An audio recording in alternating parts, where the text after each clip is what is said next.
Alhamdulillah, tanggal 14 Februari insya Allah bangsa Indonesia akan menentukan pilihannya. Kita berharap siapapun kita yang mengaku sebagai warga negara Indonesia, marilah kita melakukan pemilihan dengan akal sehat dan hati nurani. Mari kita pilih pemimpin yang benar-benar bisa memberikan yang terbaik buat bangsa ini. Kita sudah merdeka cukup lama. Kemerdekaan itu harus kita miliki semuanya. Dan insya Allah tanggal 14 Februari ada 3 putra bangsa terbaik, hasil dari akumulasi dipilih oleh partai-partai politik dan non-partai politik. Untuk itu mari kita hormati bahwa mereka adalah putra-putra terbaik bangsa. Untuk itu kita pilih dengan hati nurani siapa di antara ketiga ini yang terbaik, bisa membuat sebuah perubahan besar terhadap negeri kita tercinta ini. Apapun pilihan kita, mari saling menghormati, karena pada dasarnya ketiga pemilihan ini, ketiga putra bangsa ini, kalau dalam bicara global politik, mereka tidak bisa berdiri sendiri. Mereka dibayang-bayangi oleh kekuatan-kekuatan negara lain.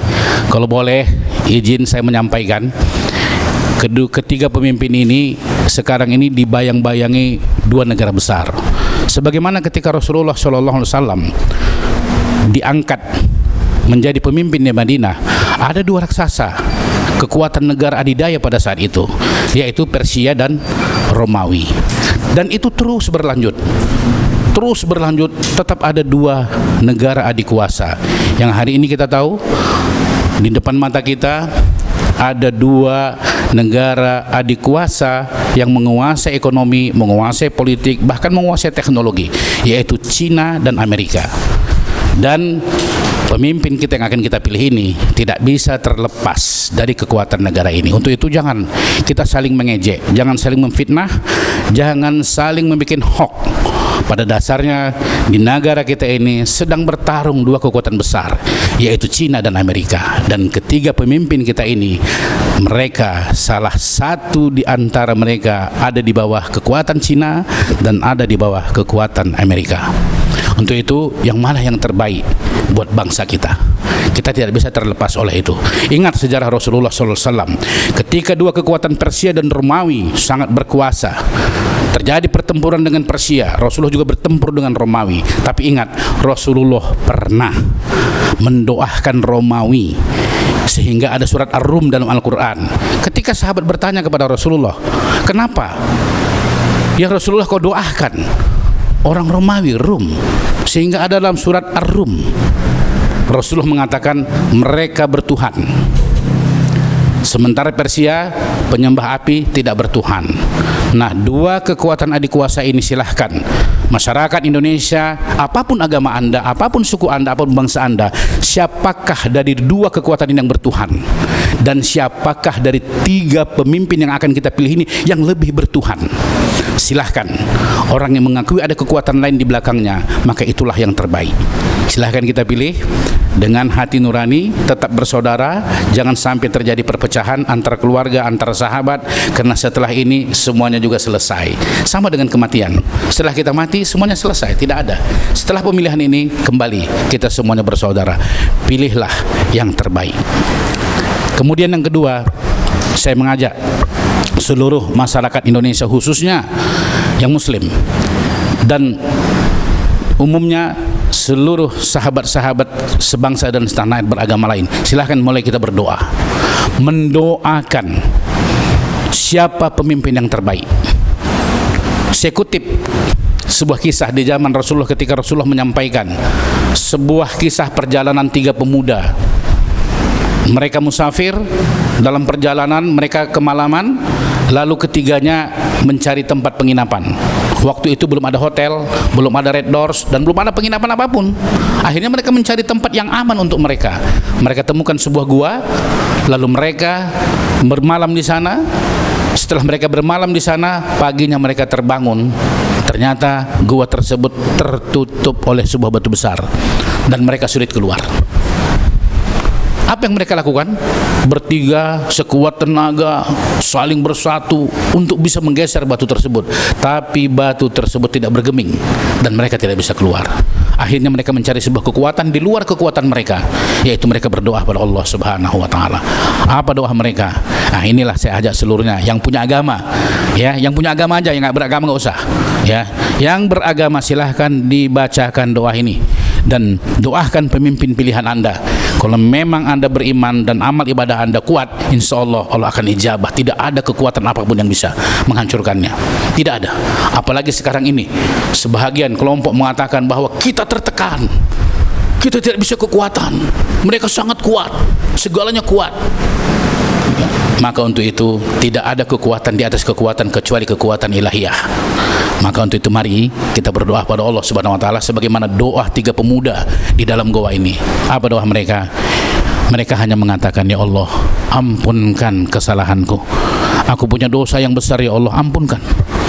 Dan terima amal ibadahku. Aku punya amal ibadah yang luar biasa, ya Allah.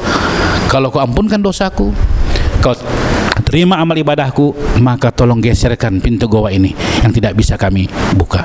Itu pintu goa bergeser, tapi belum bisa keluar, hanya melihat cahaya. Lalu pemuda kedua juga dengan doa yang sama berdoa, lalu bergeser setengah, belum bisa keluar. Lalu pemuda ketiga juga berdoa, lalu terbukalah pintu goa itu, mereka bisa keluar dan selamat. Saudara-saudaraku sebangsa dan setanah air, apa hikmah doa ini dan apa doa mereka sebenarnya? Ada 3 hal doa ini. Pertama, masalah dengan lawan jenis.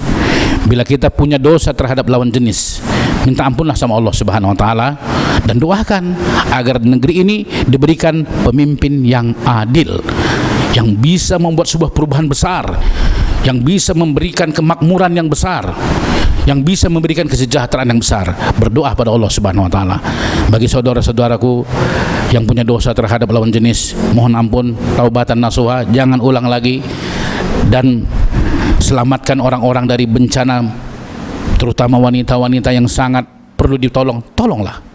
Lalu berdoa sama Allah Subhanahu wa taala agar amal ibadah diterima, dan kita minta, ya Allah, tolong ampunkan kesalahanku, terima amal ibadahku, dan berikanlah kami pemimpin yang adil, yang mampu membuat sebuah perubahan besar baik dari ekonomi, politik, sosial, dan budaya.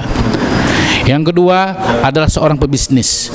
Pebisnis di mana dia ingin melakukan kecurangan, lalu dia sadar atas kesalahannya, lalu dia bertobat, membangun keadilan, lalu dia berdoa. Jadi para pebisnis-pebisnis yang hari ini mungkin suka memberikan kecurangan, kalau Anda ingin negeri ini baik secara ekonomi, maka bertaubatlah dan memohon pada Allah Subhanahu wa taala. Dengan taubat Anda itu, energinya bisa mengokohkan, menguatkan pemimpin yang adil yang akan dipimpin di negeri ini, dan kekuatan-kekuatan kezaliman insya Allah hancur. Dan yang terakhir, yang ketiga adalah hubungan terhadap orang tua, menghormati, memuliakan di atas kemuliaan, yaitu orang tua. Bila kita memiliki orang tua hari ini, saya ajak seluruhnya, saudara-saudaraku sebangsa dan setanah air yang punya orang tua hari ini, muliakan dia, muliakan semulia-mulianya. Mohon kepada Allah dengan kemuliaan yang kita berikan kepada orang tua kita itu, agar energinya bisa mengalahkan kezaliman, ketidakadilan di negeri ini. Pemimpin-pemimpin yang berniat untuk membuat kezaliman digugurkan, dan diangkatlah pemimpin yang mampu mengangkat keadilan di negeri ini. Mudah-mudahan dengan doa kita ini Allah berikan kekuatan terhadap bangsa kita, dan negeri ini benar-benar negeri baldatun thayyibatun wa rabbul ghafur. Selamat melakukan doa. Dan poin terakhir adalah, yuk bagi umat Islam mulai hari ini ke masjid 5 waktu tepat waktu. 5 waktu tepat waktu. Sekali lagi saya katakan, 5 waktu tepat waktu ke masjid. Insya Allah Indonesia akan meraih pemimpin yang adil, pemimpin yang mampu membuat sebuah perubahan besar terhadap kebobrokan yang selama ini terjadi di negeri. Yakinlah, negeri adil, makmur, sejahtera. Amin ya rabbal alamin. Wassalamualaikum warahmatullahi wabarakatuh.